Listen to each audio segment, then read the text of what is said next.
Halo teman-teman, di video kali ini, kita akan belajar tentang dua karya sastra yang sering kita jumpai, puisi dan cerpen. Yuk kita bahas bersama. Kalian tahu gak apa sih puisi itu? Nah, kali ini, kita akan membahas tentang puisi. Puisi adalah karya sastra yang mengungkapkan perasaan dan pikiran penyair melalui bahasa yang indah, berirama, dan penuh makna. Puisi memiliki ciri-ciri sebagai berikut. Yang pertama, menggunakan bahasa kiasan. Selanjutnya, memiliki irama dan rima. Dan yang terakhir, terdiri dari bait dan baris.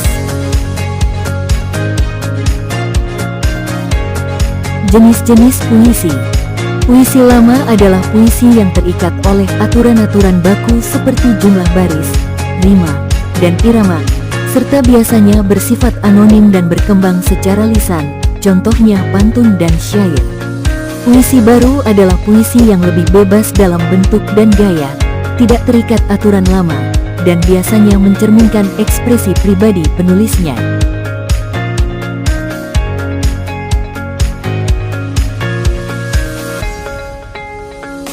Unsur puisi terbagi menjadi dua, intrinsik dan ekstrinsik. Unsur intrinsik seperti diksi, imaji, majas, rima, dan tema membentuk puisi dari dalam. Sementara unsur ekstrinsik mencakup latar belakang pegarang dan nilai budaya.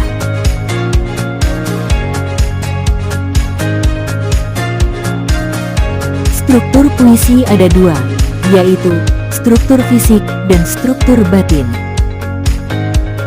Struktur fisik meliputi diksi, yaitu pemilihan kata yang indah dan bermakna. Imaji, gaya bahasa yang menciptakan gambaran dalam pikiran pembaca. Rima dan irama adalah pola bunyi yang membuat puisi terasa musikal. Dan yang terakhir tipografi, yaitu bentuk tulisan puisi. Sedangkan struktur batin meliputi tema, yaitu pokok pikiran utama dalam puisi. Nada dan suasana, perasaan yang muncul saat membaca puisi, misalnya sedih, bahagia, romantis. Amanat, pesan atau nilai moral yang ingin disampaikan penyair. Gaya bahasa, majas, adalah penggunaan bahasa kiasan agar puisi lebih indah, metafora, personifikasi, hiperbola, del.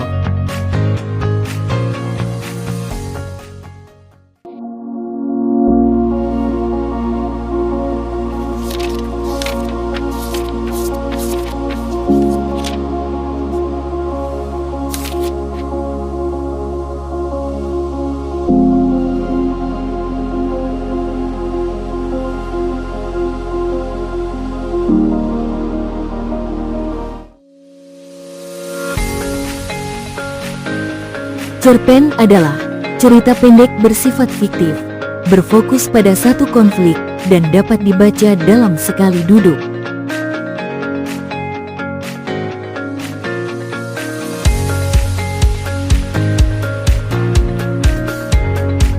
Cerpen memiliki ciri-ciri sebagai berikut. Cerita pendek bisa dibaca sekali duduk, fokus pada satu peristiwa, tokohnya sedikit, latar dan alur sederhana, mengandung pesan moral.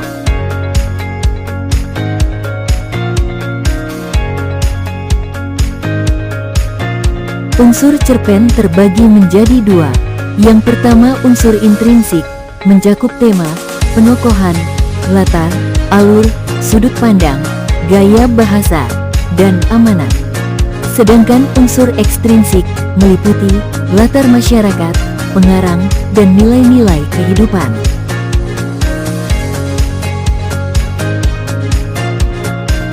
Struktur cerpen terdiri dari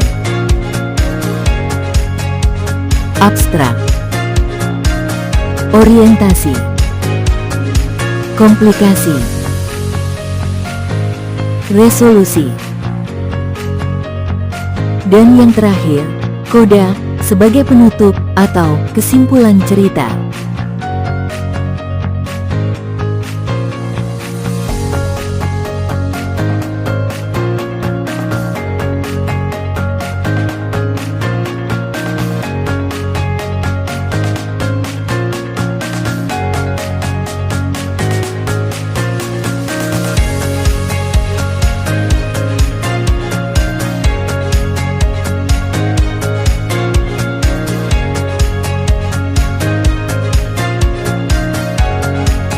Cerpen menggunakan kata kerja tindakan, kalimat lampau, dan gaya bahasa seperti majas.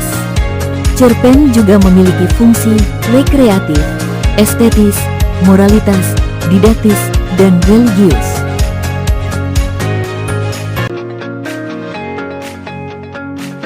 Jenis-jenis cerpen diantaranya, cerpen pendek, kilat, cerpen yang sangat pendek, biasanya terdiri dari 300 hingga 750 kata. Cerpen double, jenis cerpen yang super singkat, lebih pendek dari cerpen kilat, yaitu hanya terdiri dari 100 kata. Cerpen anekdot, cerpen yang menceritakan kejadian komedi atau lucu, biasanya terdiri dari 1 sampai 3 paragraf. Cerpen fabel, cerpen yang menceritakan tentang hewan dengan karakter manusiawi.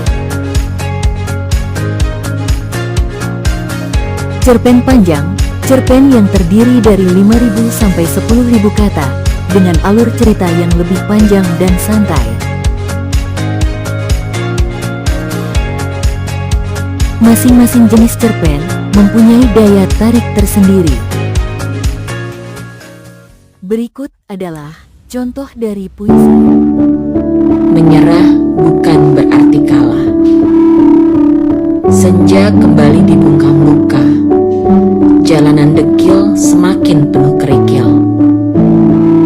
Hanya air mataku yang punya euforia. Entah harus menyerah atau pasrah. Lelah ragaku memungut rasa, menyuarakan sendu yang menjadi lara, mengerami lirih-lirih jiwa pada takdir yang membunuh cinta. Bait aksara selalu meracau, berderap mengabarkan luka, melangkah tanpa arah, berlari lepas tanpa batas, lalu hancur karena tak pantas. Bukan berarti aku bebas apalagi lepas, hanya mencoba untuk terlihat kuat meski sebenarnya benar-benar sekarat. Guangzhou, pertengahan Juli.